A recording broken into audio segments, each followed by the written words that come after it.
back to They Did What? Your source for the next craziest, most entertaining stories, where I go with them, analyze them, and most certainly make fun of them. Today, I'm going to be covering part 3 to the story, titled, While Wife Thought Her Affair Was Going Unnoticed, Husband Was Playing the Long Game Preparing for War. And guys, for those of you who have been eagerly awaiting the update here when he has the wife served, get ready for some fireworks. You're going to get your money's worth of entertainment today, because it is not pretty. But as a recap, this is about the guy who's been married for 7 years. Thought he had a great marriage, and found out his wife was having an affair with a guy she does business with. She has her own business. And he then decides, he goes all James Bond and covert on her. He starts putting tracking devices in her car, recording devices in the car, as well as the house. Got a lot of info on camera as well as on audio. Has a PI following her, lawyer, and it's all ready to go. And this guy played it like a boss. And I'm sorry for him, but he's 30, whole life ahead of him, he can start over. So, jumping into it, oh yeah, by the way, I've been saying it all week, if you guys are on X, formerly Twitter, definitely come follow me. My handle is SSM Channels. We're having a really good time over there, all talking and sharing memes and news articles and stuff like that, as well as a way to promote the channel, other outfits. So come on over and check it out. Okay. He says here, I left Emily. We got the divorce papers, summons, petition, standing orders, etc. The PI, acting in his capacity as a process server, wore a body cam for obvious professional reasons. I was able to look at the footage when he came by my motel later on in the afternoon. Man, this guy's getting his money worth with the PI. He gets to see the whole thing. Well, the PI walked up to Emily, who was sitting at her station and chatting with the other stylists who worked for her. He showed her a manila envelope and told her he had legal documents for her and she has been served. Emily, of course, looked shocked and confused and just stared at him gobsmacked. Yeah, I'm sure he's used to that. Well, the PI clarified that the envelope contained legal documents regarding a divorce case filed against her, and he told her she should review them and contact her attorney. Then he dropped the documents at her feet with a satisfying slap as they hit the ground, since she refused to take them, and told her she's still been served. Doesn't make a difference you don't take them. I have footage of you receiving them and being notified. He then told her to have a nice day and walked out. In his Morgan Freeman narrator voice, Emily did not have a nice day. I could hear her hyperventilating as the PI left and saying, "What? What is this? Really, Emily? You're actually surprised?" Well, I was at home, and after the PI called, he said he was heading in to serve her. I called Emily's dad, and since my mom had died, I had been treating my mother-in-law, like a mother. I just couldn't talk to her. I told Emily's dad about the divorce. He tried to keep it very simple. I tried to keep it very simple and quick. Emily cheated on me. We're getting a divorce. I'll send an email shortly with evidence of the affair. Well, remember in the previous videos, he said that she's like the golden child. So they're not going to want to hear that she did anything that wasn't perfect. I stressed that Emily was being served divorce papers today, so she would absolutely need their support, and they should head over to the house immediately. Emily's dad acknowledged that and said that he hoped we could find a way through this, and it would be a shame to break up our family. I guess Emily's mom was nearby and overheard because she took the phone from him, put on speaker, and asked if this was true. No, I'm just making this up because it's a practical joke. It's fucking April Fool's, even though it's February. I explained to her mom about the cheating and the email with the evidence that they'll receive. She started crying and apologizing to me. Well, that's good to hear. At least she has a heart. For now. Since this started, she was the first person close to me who apologized to me.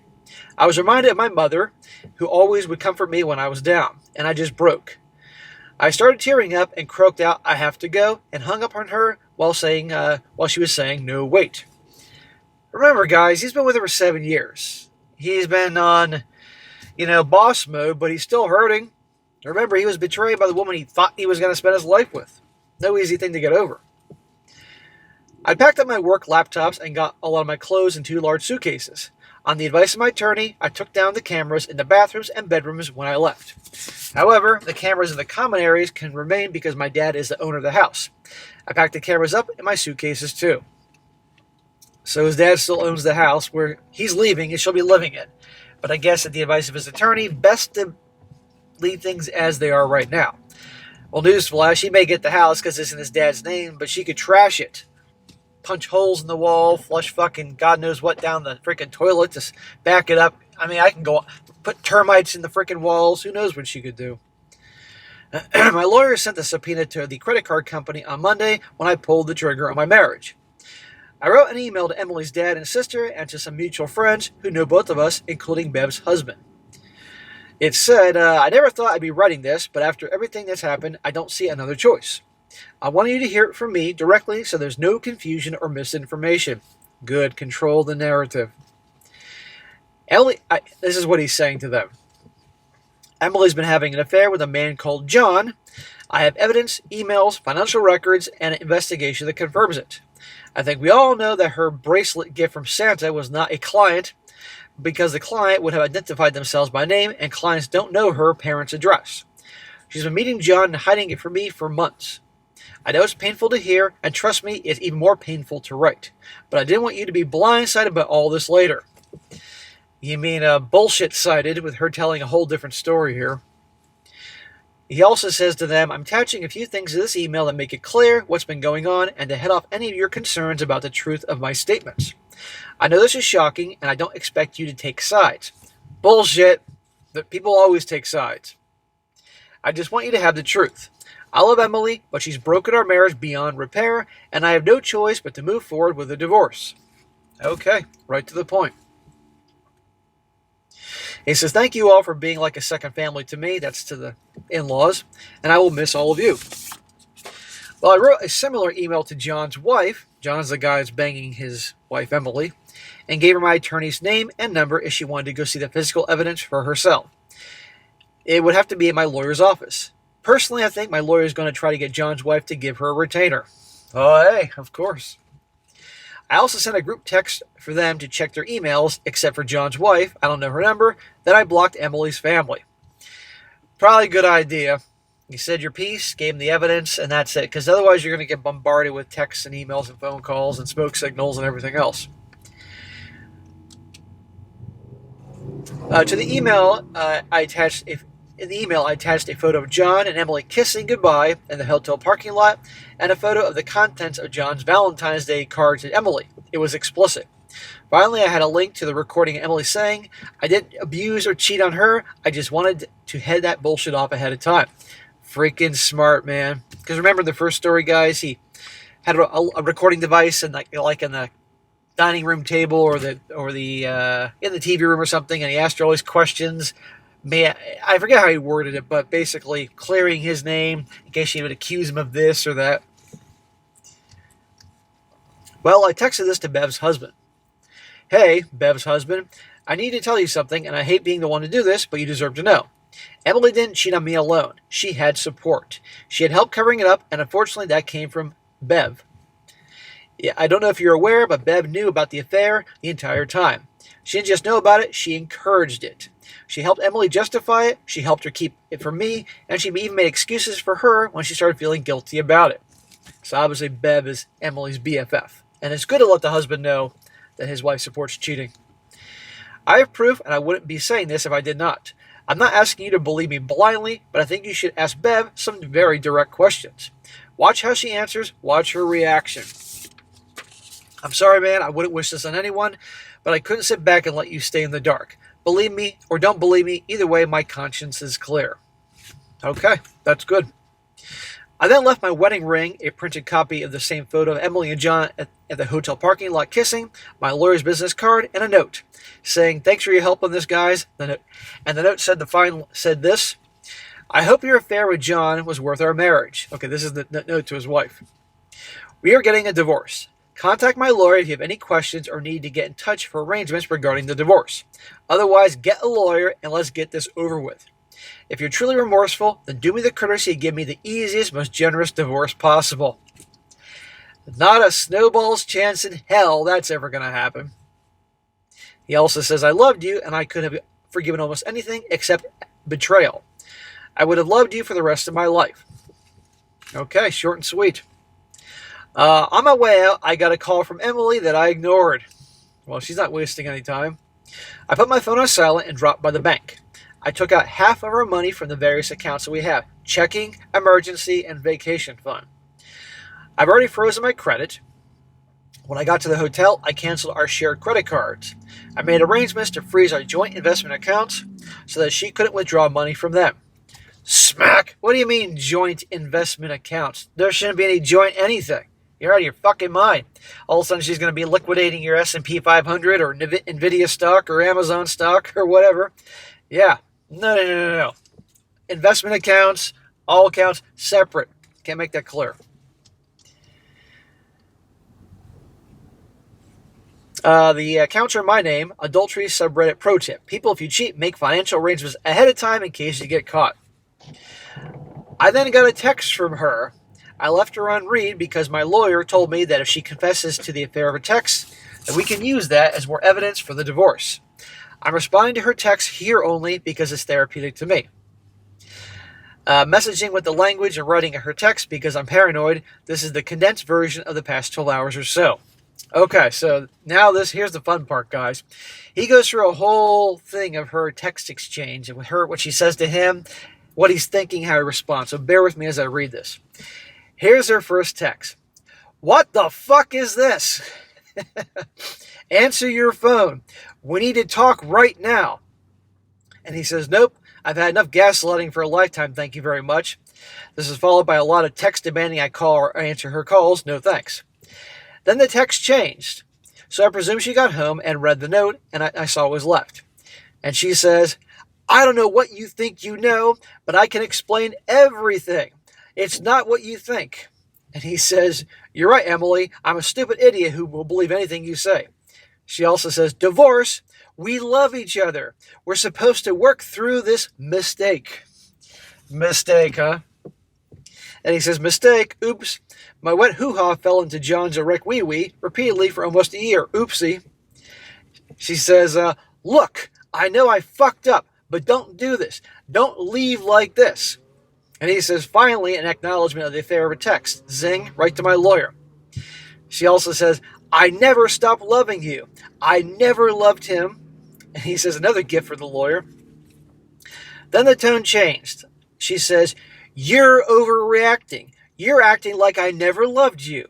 Like I wasn't trying to fix things, but you wouldn't let me. Fix things, my ass. You call that fixing things? He says, fix things. Okay, build a time machine, Emily. Build a goddamn time machine. She also says, are you just going to ghost your own wife? And he says, consult Magic 8 Ball. All signs point to yes. Asshole, you're not going to be his wife for long. Then her parents showed up at our house. Oh boy. She says, what the fuck did you do? And then, you had no right to inform my family like this. Then follow up by saying, are you trying to humiliate me? Humiliate her? How about him? Are you trying to ruin my life? Do you hate me that much? And he says, kinda, it's complicated. After that comes a barrage of phone calls that I did not answer. She goes on to say, how could you do this? How could you turn my own family against me? Bitch, you did that yourself. He says to her, I'm trying to have them not turn against me. And then she says, I told you I never loved him. I never loved him. And he says, no one cares, honey, least of all John. She goes on to say, I know you love me. I love you too. We can fix this. We can fix everything. And then just tell me what to do. Tell me how to fix this. I'll do it. In other words, I'll do anything you say. All this shit's from the Hobag Handbook. He says to her, let's get this straight. You wiped your ass with our marriage vows and stabbed me in the back, and now you want me to tell you how to fix this shit. I had to go to Walmart because I forgot to pack underwear, and I don't have I don't have a rich sugar daddy to buy me some fancy underwear from Saks Fifth Avenue. This guy's funny, man. She continues in her bitching. She says, you never loved me if you can do this to me. And he says, fuck this shit. I'm going to have to block her instead of leaving her on read. I don't think I can take this. Okay, he was sending it to us. He says, so this is how a marriage ends. No fanfare, no heroic deeds, just whining, crying, anger, and depression. Well, it sounds about right. Just like any other divorce, really. Only this is my divorce, and it feels like the end of the fucking world. But in reality, this is all just the beginning. It is the beginning, man, but it is, it's over. This is a major monumental moment in your life. and you're going to be going through hell, but there is a light at the end of the tunnel. I feel like this whole process is going to take years. I hope not. My lawyer assures me that with the evidence we have, it'll go relatively quick. Meanwhile, I'm thinking, what? Relatively quick? Relative to what? Continental drift? Yeah, of course. Well, let's remember, guys, lawyers, unless your lawyer is like a friend or family member, lawyers make their money through billable hours. So, sadly, lawyers, and they're sleazy, they will drag this shit out forever because they make more fucking money. At this point, I just want to thank you beautiful men and women who supported me and encouraged me. I'd vacuum out all your cars if I could and clean your bathrooms. I just want a falling anvil to hit me in the head and cause amnesia like a cartoon character or a Hallmark Channel movie. I know this is totally all over the place. I keep second guessing myself if I did the right thing. You did, brother. I just changed my life today in a fundamental way. I'm wondering if it's a lateral move. I feel like I've moved from a warm cesspool to a cold, gray, rocky place. Is that an improvement? I feel like I have these scars now, and the one who gave them to me is the one person in the world I trusted the most. I will never forgive her. Now I have to buck up and walk it off like a real man because feelings and tears are weak and a turnoff. I just want my mom. And that is the end of his thing. And I'm sure there's more updates to come because this is not over. But anyhow, guys, I wasn't kidding. That is Drama Central. You'll get your money's worth today. But holy crap. But anyhow, as I've said before, I have no idea if he's going to see this. But bro, over here on YouTube, we're with you. And you're handled like a boss. And yeah, it sucks. And many people have been through this shit. Divorces or breakups. And we can certainly understand. But you ain't going to get over it overnight. 7 years married plus the years with her before is a long fucking time of your life. But you're 30. You got your whole life ahead of you. And take it one day at a time. Surround yourself with people that truly care, have your back, and all that. Get some goddamn exercise. Don't wallow away in alcohol and junk food and all that. You know, okay, if you want to have one weekend, because it's this weekend now, to have junk food and alcohol, okay, fine. But starting Monday, it's eating healthy, getting out of the house, being with your friends, focusing on your grind, and get through this. And you will. And she's going to try every sleazy tactic known to man to change your mind. She's going to show up at your work. She's going to show up at your friend's house, your parents' house. She's going to track you down somehow. She'll probably hire a PI to find you and beg and please to say she's so sorry. Don't fall for it, okay? Life is short. And don't fall for anybody else, your friends and family trying to change your mind. You know what's best for you. And you'll get through this. And again, your whole life, your prime is just beginning as a man. Really, a man's prime begins in his 30s. Hers is ending. Yeah, trust me on that. And she goddamn knows it. But thank the Lord you don't have any kids or anything like that, making things even more challenging there. So, brother, stay strong. We appreciate your updates and all that. You got a big support here over on YouTube. Not that you'll ever see this. And we will be eagerly waiting any updates here and things are going well. But you will get through this. Take your time. All right, guys, that's it for today. Be sure to comment down below. Let me know what you think about this. And, guys, you find a good story to share, definitely send it my way. strongsuccessfulmale@gmail.com. And, of course, you see updates to this story, let me know, and I can get to it as quick as I can. And be sure to like the video, share with your friends, and subscribe. I'll catch you next time.